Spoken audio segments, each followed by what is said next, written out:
কি ছেলে জন্ম দিয়েছেন, কি কুলাঙ্গার জন্ম দিয়েছেন। জন্ম দেওয়ার সময় গলা টিপে মেরে দিতে পারলেন না।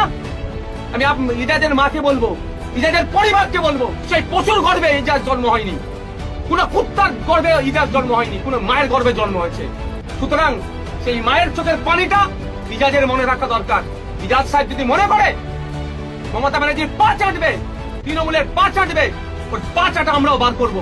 ইজাজের পরবর্তী প্রজন্মের হয়তো ক্যান্সার রোগ হবে, বাড়িতে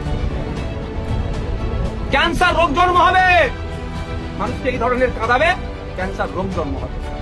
হয়তো তোমাদেরই হয়ে যেতে পারে মা, এই মায়ের অভিশাপে। কারণ কেউ ইচ্ছা তাই করে।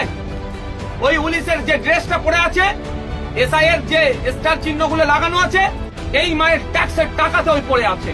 ওই ইজাজ আহমেদের উচিত তার মায়ের কথা মনে করা। তাকেও কোনো মা জন্ম দিয়েছে, এই ইজাজ আহমেদের উচিত তিনিও কোনো মায়ের গর্ভে জন্ম হয়েছে। নিশ্চয়ই পশুর গর্ভে ইজাজ জন্ম হয়নি, কোন কুত্তার গর্ভে ইজাজ জন্ম হয়নি, কোন মায়ের গর্ভে জন্ম হয়েছে। সুতরাং সেই মায়ের চোখের পানিটা ইজাজের মনে রাখা দরকার। ইজাজ সাহেব যদি মনে করে মমতা ব্যানার্জির পা চাটবে, তৃণমূলের পা চাটবে, ওর পা চাটা আমরাও বার করবো, ওর ব্যবস্থা আমরা গ্রহণ করব। একদম ছেড়ে কথা বলবো না। ইজাজ সাহেবকে বলবো এর মায়ের পানির চোখের দিকে থাকবো। আর ইজাজ সাহেবের পরিবার আমার যদি ভিডিওটা থাকে, কি ছেলে জন্ম দিয়েছেন, কি কুলাঙ্গার জন্ম দিয়েছেন। জন্ম দেওয়ার সময় গলা টিপে মেরে দিতে পারলেন না।